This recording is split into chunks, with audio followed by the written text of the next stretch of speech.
A partir do dia 6 de janeiro de 2025, está proibida a prática comercial de pesagem de material ferroso e não ferroso em todo o território nacional de Angola.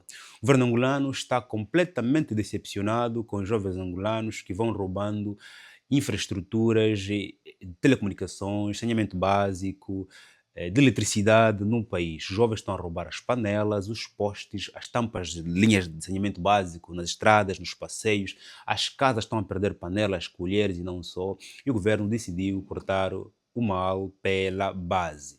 E tem mais. O decreto abrange as casas de pesagem, sucatarias, intermediários e entrepostos ligados ao comércio de pesagem de material ferroso e não ferrosos, operadores de balança ou básculas de sucata para fins comerciais, pontos de recolha, quintais, armazéns, parques estaleiros comerciais e demais espaços não permitidos pela legislação comercial. E tem mais. Exclui-se do âmbito da aplicação do presente diploma as unidades industriais legalmente licenciadas, designadamente as siderúrgicas, as metalúrgicas e demais indústrias transformadoras que utilizam metal ferroso e não ferroso como matéria-prima ou insumo produtivo no quadro do respectivo processo industrial. No entanto, nós temos um exemplo do ano passado onde duas crianças morreram, né, quando recolhiam material plástico para reciclagem, e hoje o país está a enfrentar o desafio sobre o vandalismo de infraestruturas como postes, cabos, tampas nos passeios, nas linhas, nas estradas. Portanto, isso claramente periga não só a vida das famílias, como também obriga o governo a investir constantemente dinheiro naquilo que já tinha feito. E essa medida?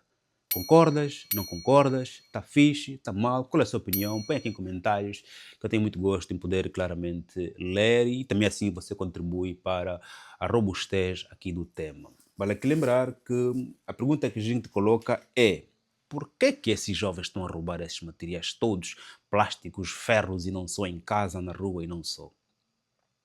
Porque neste momento é uma das atividades que mais sustenta famílias e também sustenta vícios.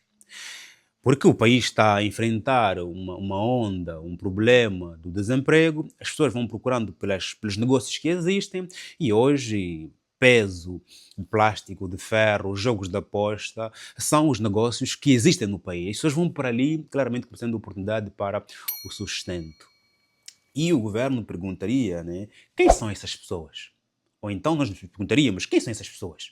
São jovens desempregados. Porque os desempregados também podem fazer, desde que ganham tão pouco que não conseguem garantir claramente o custo de vida semanal, diário ou mensal. Portanto, são pessoas que trabalham, são pessoas que não trabalham, mas os dois grupos estão em situação econômico-financeira difícil. Logo, onde é que essas pessoas buscam esse material? Na rua, em casa, alguns vão para as lixeiras, os mais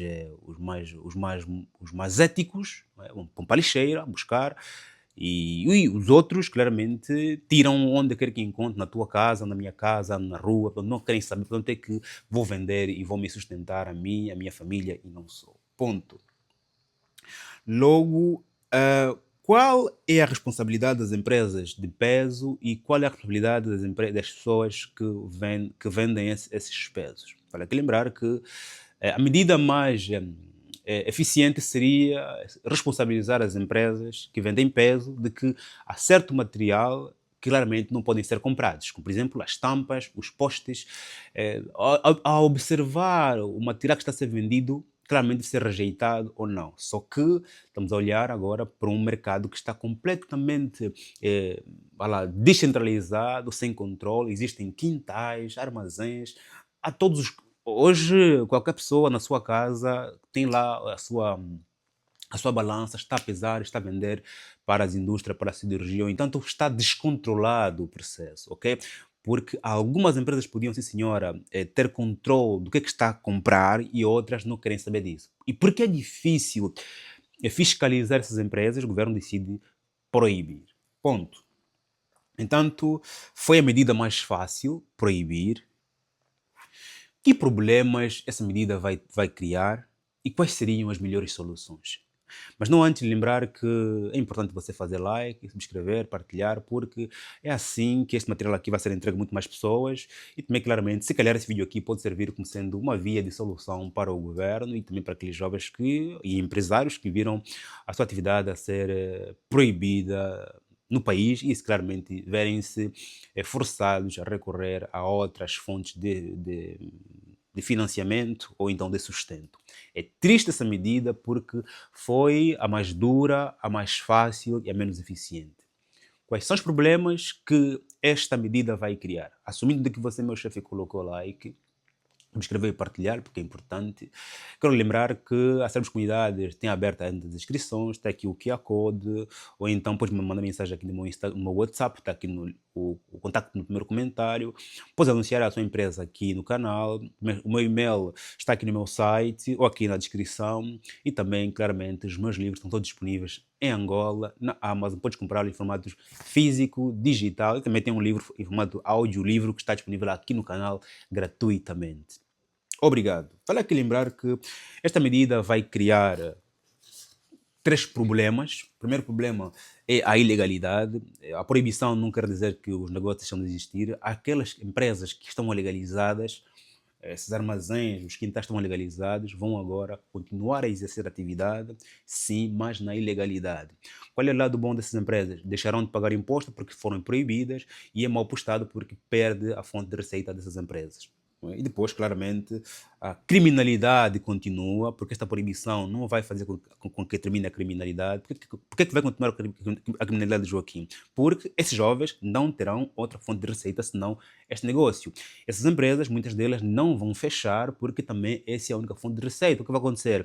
Vão fechar o portão principal, vão vender em diferentes horários, vão vender de forma clandestina, vão mudar de localização. Eles têm os contactos dos vendedores, o negócio vai continuar na clandestinidade, na ilegalidade, e o Estado perde dinheiro e as infraestruturas do Estado continuam a ser roubadas.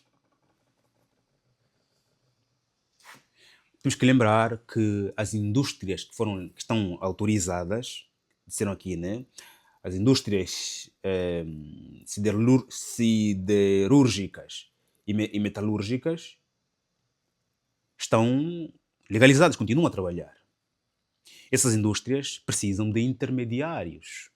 Essas indústrias não são elas que vão ao mercado buscar ferro. Eles têm alguns fornecedores, mas é insuficiente. O mercado é muito forte. Até lembram-nos a questão do tráfico de escravo, que era um negócio só interno, controlado. Os escravos eram apenas aqueles que tinham dívidas por pagar. Quando tornou-se uma indústria, porque a América, a Europa estava a precisar de mão de obra barata, tornou-se uma indústria de escravo. Ou seja, quando existem compradores industriais, fica impossível controlar aqui a venda em pequenos grupos. Há muita necessidade de compra. Logo, esta indústria, as indústrias siderúrgicas, metalúrgicas, continuarão a precisar de intermediários e algumas indústrias podem fechar o olho para a legalidade e buscar na ilegalidade, porque elas não têm contato direto com o fornecedor principal. Tem algumas, mas esses quintais, esses armazéns eram fiéis e vendedores em grandes quantidades, porque eles é que penetravam nos bairros, penetravam nas lixeiras, é que faziam o trabalho de base. Logo, a indústria siderúrgica e metalúrgica vai continuar a precisar dessas sucatas. Vai buscar aonde? Ou elas vão criar empresas próprias de pesagem, o que para elas significa mais um custo com pessoal, custo com infraestrutura, custo, mas tempo. Hoje em dia, cada vez mais as empresas vão terceirizando a questão do pessoal, alguns setores de base. Logo, eu penso que a solução mais eficiente seria a mais difícil, que é continuarmos a promoção do emprego. Esses jovens, esses senhores, essas senhoras, esses meninos que estão na recolha e pesagem de sucatas, os que roubam também estão apenas a roubar porque lhes está a faltar ou rendimento estável ou então fonte de receita. A solução é de longo prazo e não se resolve com medidas cirúrgicas, porque passa pela promoção do trabalho, que passa primeiro pela criação de infraestruturas de apoio à economia. Estamos a falar de energia, de estrada, de água, de segurança ao país, e segurança, só há segurança lá onde há trabalho, onde há emprego. O emprego passa também pelo aliciamento aos empresários, reduzindo os impostos, por exemplo. Investimento público pesado em algumas empresas e amanhã terceirizá-las ou privatizá-las, já que o Estado é maior aforrador e os bancos têm receio em emprestar dinheiro às famílias, aos estudantes e aos jovens curiosos. Entanto, o trabalho é de longo prazo. Esta medida é cirúrgica, é confortável para o governo, mas não vai estancar claramente o sangramento. Qual é a sua opinião? Põe aqui em comentários. Estamos juntos. Subscreva, partilha e até já.